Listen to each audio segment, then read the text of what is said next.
बिस्मिल्लाहिर्रहमानिर्रहीम। स्टूडेंट, मेरा नाम है जवार हुसैन और आप देख रहे हैं ऑनलाइन इंस्ट्रक्टर। आज फिजिक्स का एक लेक्चर है, इसमें हम समझेंगे दो फोर्सेस के दरमियान डिफरेंस और उनका नेम है सेंट्रीपिटल फोर्स और सेंट्रीफ्यूगल फोर्स। स्टूडेंट अक्सर इसमें थोड़ा सा कंफ्यूजन का शिकार आते हैं क्योंकि इनका नेम भी थोड़ा सा सिमिलर है और काम भी थोड़ा सा मिलता जुलता है, इस वजह से अक्सर थोड़ी सी कंफ्यूजन होती है। आज की इस वीडियो में आपको कंप्लीट डिटेल से बताने लगा हूँ कि इन दोनों फोर्सेस के दरमियान डिफरेंस क्या होता है। बेसिकली ये दोनों फोर्सेस है ना, वो अगर कोई जिसम आपका ना सर्कुलर मोशन यानी एक सर्कल के हिसाब से मोशन कर रहा है ना, तो उस पे एप्लीकेबल होता है। सबसे पहले तो हम सेंट्रीपिटल फोर्स के बारे में समझ लेते हैं कि कोई भी बॉडी अगर किसी हालत से ना डिपेंड है कि वो आपके ना सर्कल में मोशन करेगी, यानी कि उससे मजबूरन करना पड़ता है, जो वो फोर्स अमल करती है ना उसको सेंट्रीपिटल फोर्स कहते हैं। जैसा कि मैंने ये एक फिगर बनाई है, इसमें देखें आप, जो अंदरूनी एक टेंशन है, ये एक फोर्स है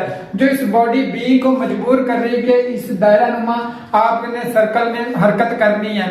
पॉइंट यहाँ से स्टार्ट हो गई या यहीं पे आके इनका एक सर्कल मुकम्मल होगा। इसको सेंट्रीपिटल फोर्स कहते हैं, यानी कि ये सेंटर के दरमियान, सेंटर की तरफ है ना, वो बॉडी को खींच के रखती है और उसको डिपेंड करती है अपने ऊपर के वो आपका ना वो सर्कल में वो इसके पूरी की पूरी मोशन हो। लेकिन जो सेंट्रीफ्यूगल फोर्स है ना, वो इसके थोड़ा सा अगेंस्ट है।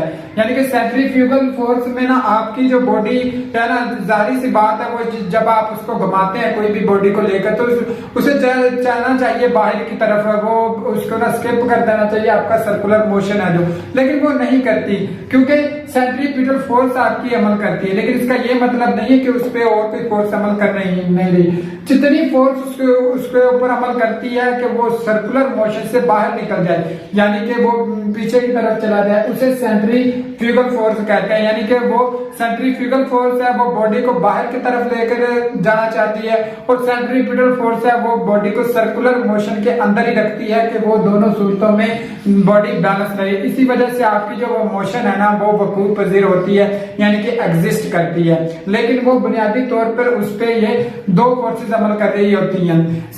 अगर सेंट्रीपिटल फोर्स अगर ना हो या कम हो जाए, तो आपकी सेंट्रीफ्यूगल फोर्स की वजह से जो आपकी बॉडी है ना, वो बाहर की तरफ है ना, वो मूव कर जाएगी, वो सर्कुलर मोशन की वजह से चली जाएगी। लेकिन ये एक सेंट्रीपिटल फोर्स है ना, इसका ताल्लुक थोड़ा थोड़ा टेंशन से भी होता है, क्योंकि ये खिंचाव की तरफ होता है, इसके सेंटर की तरफ जो इसका मरकज है जहां से इसको ये फोर्स प्रोवाइड की जा रही है, वो उधर इसका डायरेक्शन होती है। इसलिए इसका ना टेंशन के साथ रिलेशन वो काफी ज्यादा होता है। लेकिन सेंट्रीफ्यूगल फोर्स हमेशा आउटवर्ड ही एक्ट करती है, यानी कि उसकी कोशिश होती है कि ये जो बॉडी है इसको इससे एस्केप किया जाए, जो भी इसकी मोशन है जिस पे भी ये डिपेंडेंट है उससे एस्केप किया जाए। ये दोनों का मेन डिफरेंस है सेंट्रीपिटल फोर्स का और सेंट्रीफ्यूगल फोर्स का। उम्मीद करता हूँ आपको कंप्लीट समझ आ गई होगी, लेकिन फिर भी कोई क्वेरी हो या कोई आपका क्वेश्चन हो तो आप कमेंट बॉक्स में कर दीजिएगा, मैं आपको कोई रिप्लाई कर दूंगा।